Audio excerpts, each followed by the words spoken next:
Just when you thought things couldn't get crazier at the White House, they did, and they did, and they did again. Another high-level defection adds to the record turnover tally, a feud like we've never seen between a president and his own attorney general, and that is just for starters. Then, we're going to do something different tonight. We open up our phone lines to you at home. Question, obviously, after the tragedy in Parkland, what would you like to see Congress do when it comes to guns in America? As I said, we open up our phone lines. And the Percoco trial, it is now in the hands of the jury. We're going to keep you posted on how things develop. As we understand, the jury has just gone home for the day.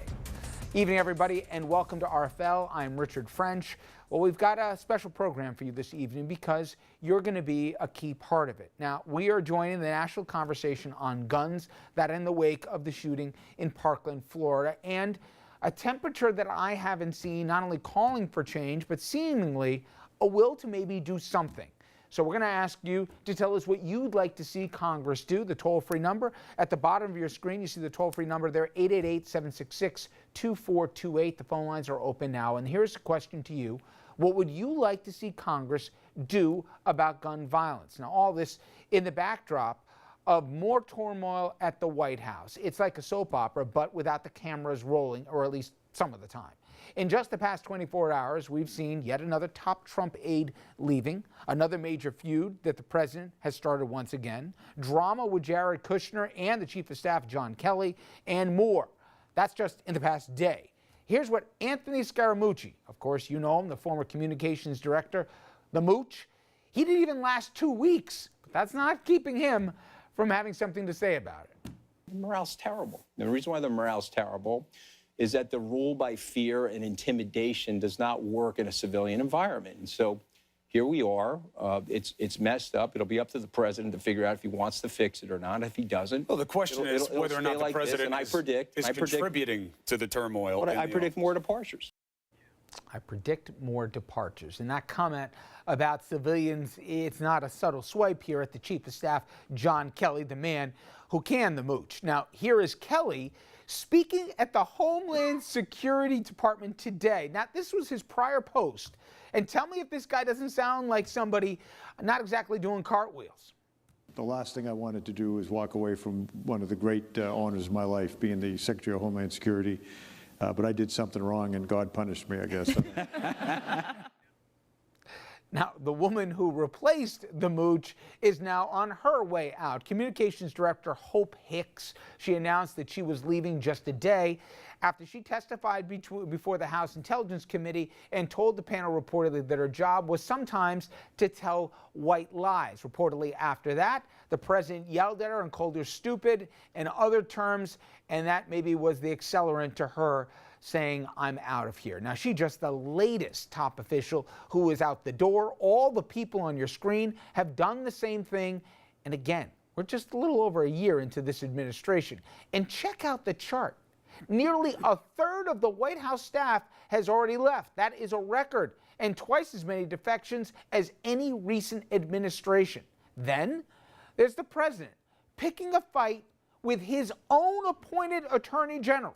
President Trump hammering Sessions on Twitter, of course, because the great offense, you may ask. The Attorney General wants an internal probe over whether the FBI abused its power. He called Sessions, did Trump, disgraceful. Well, Sessions, believe it or not, grew a spine and said, here we go. As long as I'm the Attorney General, I will continue to discharge my duties with integrity and honor. Well, the president reportedly fuming at the temerity of Sessions to actually even respond to him. Trump was also heard calling Sessions Mr. Magoo. And just as a reminder, there's the cartoon character bearing the name. Clumsy and inept was Mr. Magoo, albeit lovable. Then there is the drama between Kelly and Trump's son-in-law and advisor Jared Kushner. First Family is reportedly very angry about Kushner's security clearance being downgraded by Kelly and the fact that Kushner is getting negative press. Then, of course, there's Kushner's business interests getting into yet another controversy. The Washington Post reporting that at least 4 countries, including Mexico, Israel, China, they are trying to take advantage of him due to his lack of experience. and his complex business deals as well, trying to manipulate him and use all of that to his advantage. And also, oh, by the way, Times now reporting that Kushner's family business got a cool $500 million in loans after Jared met with the lenders at the White House. That includes nearly $200 million from private equity firm Apollo Management and $300 million from Citigroup. And by the way, that's just the last couple days. Okay, to help us unpack it is our panel, Richard Brodsky, a former Democratic New York State Assemblyman from Westchester, professor at NYU, and a huge admirer of the president. Charlie King joins us, the New York co-chairman at Mercury Public Affairs, also senior campaign advisor to Andrew Cuomo's re-election campaign, and Richard St. Paul, a Republican strategist, lucky you, Richard, and former vice chair for the National Black Republican Association. All right, I asked this question, my friend, half in jest, but seriously. If they called you to come work in this White House, given the reality, and nobody is saying this is the mainstream media out to get them, would you want to join this kind of a clown car? Well, look, I would welcome the opportunity. Don't give me the politics. I would welcome the opportunity to serve my country, and that's how I look at it. You serve your country. You've worn a uniform. You serve your country. I did do that. You've done many things. My point, though, is would you want to join this entity to serve your country? I would join the Obama administration. I've been part of the Clinton administration, I bet as a White House intern. I would join any administration that is focused on helping the American people. You're good. But I will tell you this much. Why don't we send Charlie there instead? Listen, I would definitely join this administration because business in the private sector is just not that good. I would jump right into that White House and get those loans that Jared Kushner's getting. I got a daughter that just got into Middlebury. I got a daughter at Brown. The way those sweetheart deals are getting in the White House. By the way, you notice how you just bragged about the smartest kids. Very nice but job. the private sector is not good, but the public sector, with the way that Jared Kushner is working in the White House, boy, baby, keep bringing that in. I wouldn't go. They wouldn't take you. I'm in no danger of being asked. No, you are not. Now, listen, just from a practical measure, today the president decided to impose tariffs relating to steel. The market goes down 500 points. We now learn Gary Cohn and everybody reportedly said, don't do it, because it's going to start a trade war.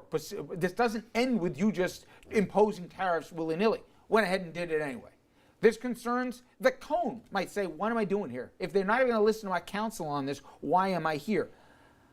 Look, Kelly, you heard the man here. If people listened even longer, I mean, the eye rolling and everything else, this is not a man who loves to go to work every day. I'm worried. Forget that, I don't have much sympathy for this man. I am an American. There does come a point where what's left? And if the chief of staff goes, you go down the food chain here. Richard, where we are right now. Right. How much of a legitimate concern, forget about your fealty to this party, how much of a concern is there that we really could be seeing an exodus even bigger than we've seen right now? And where will that leave it with not a lot of people willing to take these jobs? Well, obviously, if you listen to the Mooch, he'll say he believes that there are more exits to come. By the way, he's not alone. I apologize. I keep interrupting you. There is reporting from some of the top headhunters in D.C., whose job it is to get these people, place them, whether it is in lobbying, even though there's some new rules that prohibit it for a certain window of time, but you can do dark lobbying, you know this, right? They're saying the problem is there's no shortage of people who want to leave, but they don't have landing spots for them, in part because the concern is somebody leaves, their men are still there, at least they have access. The men are going to leave too. So you're hiring somebody for access to what? That's how much they're worried about systemic departure here. Well, first, let me just comment about this deal. The president made a promise to the American people that he wanted to level the playing field when it came to trade.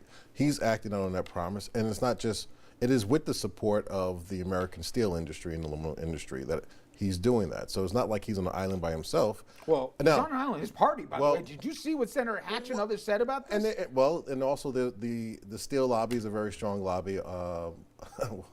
Also, so and as is the gun lobby and so forth and so on. So whether or not these senators, elected officials, have interest because of the lobby, and that's their only interest. Richard, this is not normal what's going on here, in that a president and his own attorney general And today at the press conference, Sarah Huckabee Sanders says, is he going to try and fire Sessions? And she says, not that I know of. That kind of drama and dysfunction. I don't think it matters much.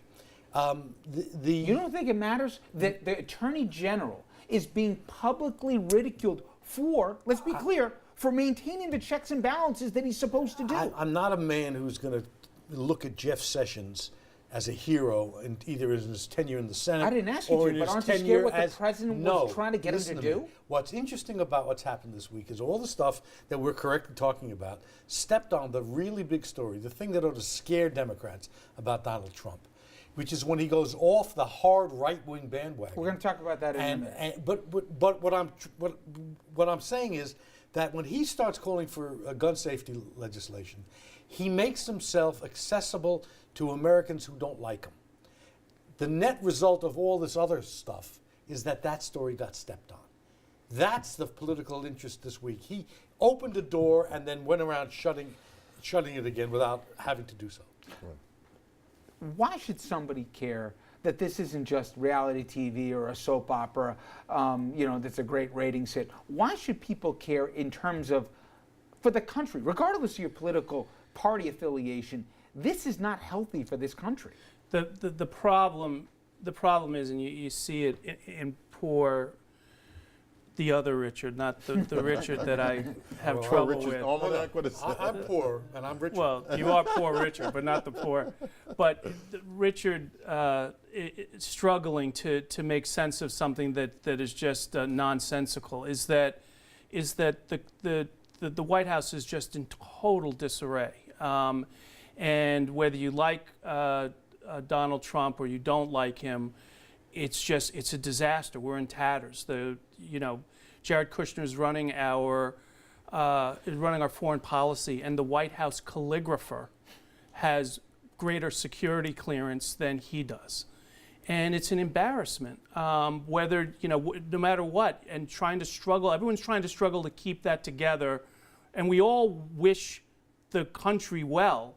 And it's tough to see all of this happen. And how you try to describe it, and Governor Cuomo said this, that this has gone beyond sort of Republicans, Democrats. This is just, you want to keep this within a boundary of what we're used to. And this is sort of just spun off of what is normal discourse. And just to put a punctuation on that, imagine if tonight I was coming to you because a major crisis had happened to this country. This dysfunction is not helpful. All these open positions in key positions are not helpful. Listen. And I would say, I don't mean to, but we all feel uncomfortable about it. Yeah. I mean, that's kind of it. Like, there's so much of it, and it's so far afield. We all feel a little bit like it's just too much. I mean, that's kind of it. I got to hit a break here, Richard. When we come back here, we're bringing you into the program. Toll-free number, see it there on the screen here. And I want to hear from you specifically, where are we? This national debate, as Richard said fairly, the president, and we're going to play some of those clips yesterday, opened up subjects and topics here that are finally in the public purview in Washington at least. I want to know what you want to see Washington do. We're going to get your reaction straight ahead.